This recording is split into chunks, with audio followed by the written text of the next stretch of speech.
class announced the Mega Combine with the accelerated pre-threshing system in 1993, when the price for a 20-foot cut machine was about £130,000.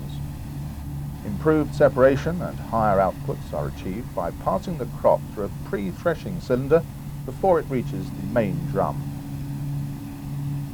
Straw is a problem for farmers who don't keep livestock. A match was the simple answer, but that choice has gone. A straw chopper on a tractor or combine provides an alternative solution.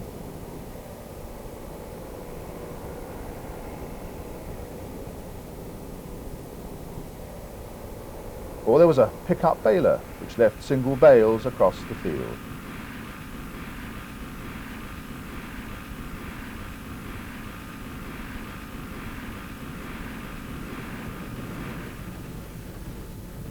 In the 1970s, various Bale sledges were used to leave the bales in convenient heaps. Backache could be avoided by using a Cook sledge and a bale gripper on a tractor loader.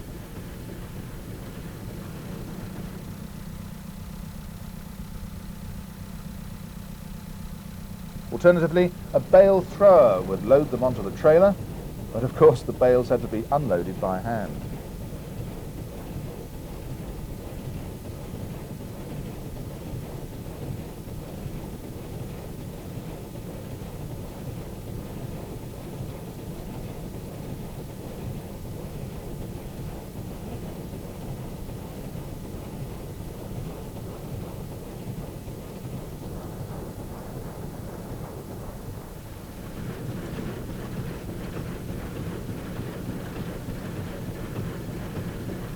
Bales were left in a flat 8 formation by either a mechanical sledge or with a hydraulically operated brown juggler accumulator.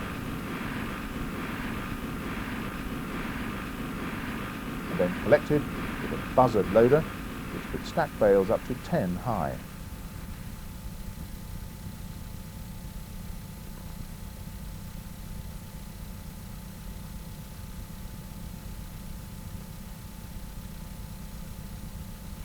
Some farmers were still using a random sledge, and they stacked the bales by hand for mechanical loading.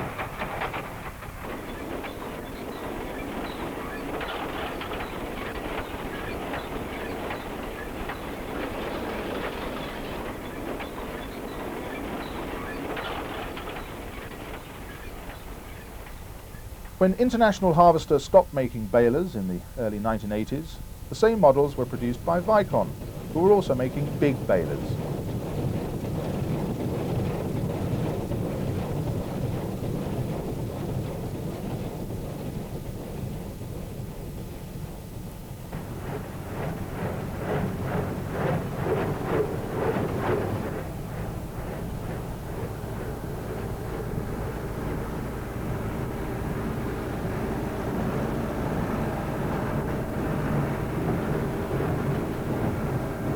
Massey Ferguson announced the MF 2, 3 and 4 balers in 1985, and the flat 8 bale sledge was as popular as ever.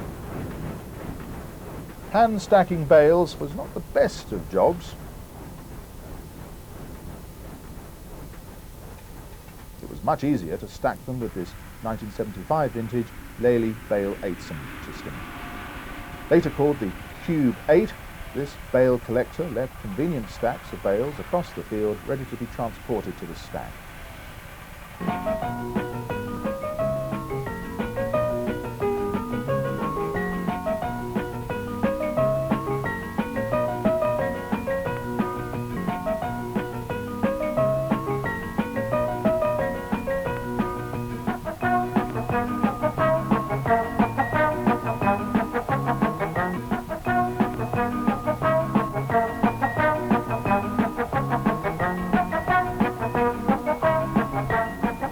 The McConnell bale packer also took the pain from bale handling. He formed packages of bales and then tied them with stout twine.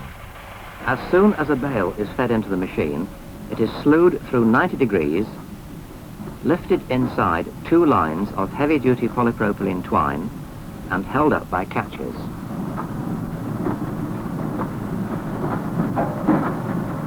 When 4 bales are gathered, they are pushed back into the 2 loops of twine, and the next 4 bales are assembled. When 5 rows of 4 bales are assembled, knots are tied and the pack is free to slide onto the ground. The machine responds as soon as a bale enters it. It will accept bales up to a rate of 1 every 5 seconds. Bales will continue to feed in during a 90-degree turn.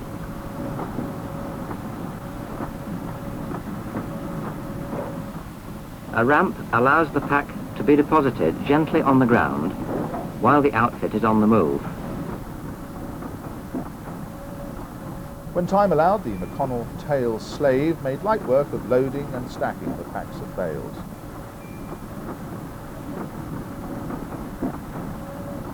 The New Holland stack liner made handling single bales even easier. This high-capacity model, the 1016, cuts dramatically the time needed to get bales off the field and into storage. All it takes is 1 man and 1 machine. An easy job.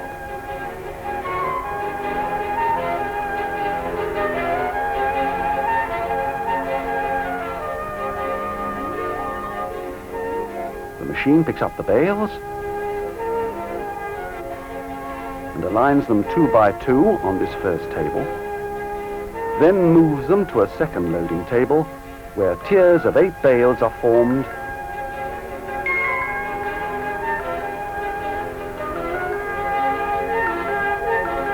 and transferred onto the load rack.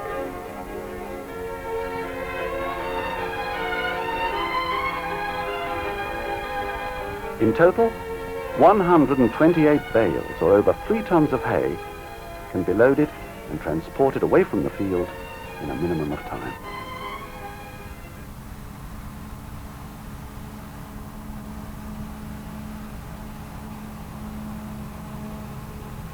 And the farmer with money to burn could always buy himself a self-propelled stack liner. Climb aboard and watch as this self-propelled stack cruiser Super 1049 makes short work of a row of bales. Easy as picking apples off a tree. You're in complete control all the way.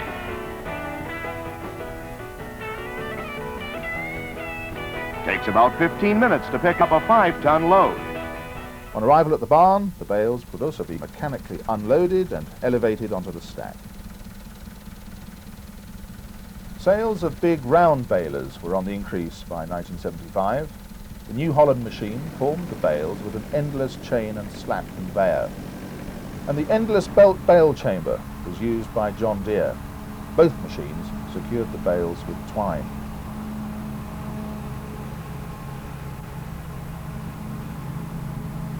Net-wrapped bales, made here by a class Holland baler, arrived on the scene in the mid-1980s.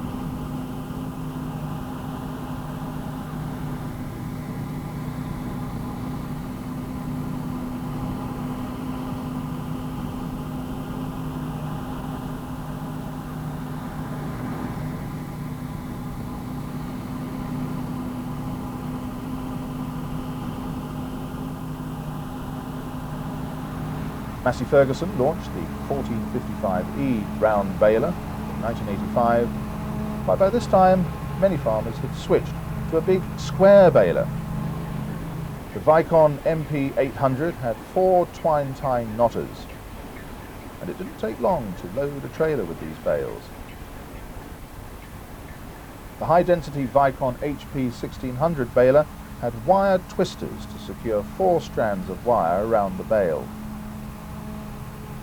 The Heston baler used 6 knotters to secure the 8x4x4 bales, and the MF5 square baler with 4 twine knotters required at least 90 horsepower of the tractor power takeoff.